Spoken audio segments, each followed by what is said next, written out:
Hello বন্ধুরা, তোমরা দেখছো দীপঙ্কর ক্রিয়েশন। আর আমি দীপঙ্কর। আজ তোমাদের সামনে একটা জল রঙে ছবি এঁকে দেখাবো। তো চলো, ছবিটা এঁকে নিয়েছি আমি ফার্স্টে, তারপরে আমি জলের কালারটা দিয়ে শুরু করব। তো জলের কালারটা আমি করেছি কোবাল্ট ব্লুর সঙ্গে ব্ল্যাক কালার মিশিয়ে, আর জলের ভাগটা বেশি দিয়ে, যেহেতু আমি ওয়াটার কালার করছি। তো দেখো কীভাবে আমি জলের কালারগুলো করছি। আর জল রঙ করার সময় ভেজা থাকতে থাকতে রঙগুলো দিতে হবে, যাতে দাগ না পড়ে যায়। তো চলো, আর এবার আমি যে কালারটা করছি সেটা হচ্ছে ঝোপ পেছনের গাছপালা যেগুলো, সেটা আমি মিডিয়াম গ্রিন, কিছুটা লাইট গ্রিন, এরকমভাবে মিশিয়ে করেছি। তো দেখো,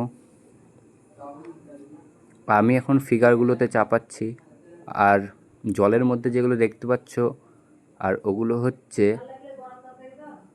পাট নদীতে অনেক দিন ধরে ভিজিয়ে রাখে, যেটা আমরা দেখতে পাই গ্রাম অঞ্চলে, ঠিক ওই টাইপের ছবি। তো চলো,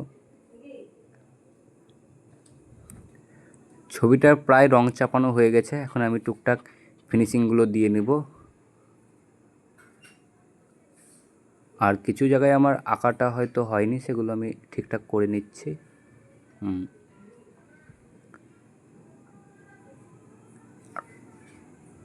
পোর্ট্রেটগুলো অনেকটাই ছোট, তার জন্য আমি পোর্ট্রেটের গায়ে কালারটা ইউজ করেছি, সেটা ব্রাউন সাইনার সঙ্গে কিছুটা ব্ল্যাক, কোনো জায়গায় পার্সিয়ান ব্লু, এইভাবে কম বেশি করে করা আছে। চলো,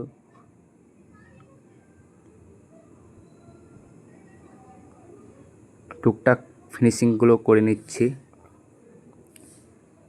ফিনিশিংগুলোর জন্য আমি ব্রাউন সাইনার সঙ্গে পার্সিয়ান ব্লু, কোথাও ব্ল্যাক ব্যবহার করেছি।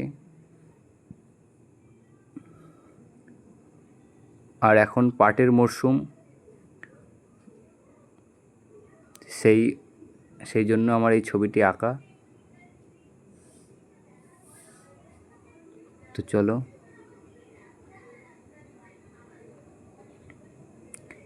আর পাটগুলো জলে ভেজানো আছে, তার উপরে কিছু গাছপালা হয়ে যায়, সেগুলোই আমি করেছি, দেখানোর চেষ্টা করেছি।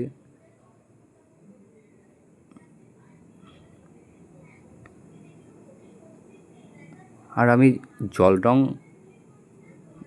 জল রঙের কাজ করি, কিন্তু একটু কম। দেখো, আশা করি ভালো লাগবে। ভালো লাগলে লাইক করো, বন্ধুদের মধ্যে শেয়ার করে দাও ভিডিওটা। আর এরকম ভিডিও পেতে হলে অবশ্যই কমেন্ট করে জানাও, শেয়ার করো। আর অবশ্যই চ্যানেলটিকে সাবস্ক্রাইব করে পাশে থেকো। দেখা হচ্ছে নেক্সট ভিডিওতে। টাটা।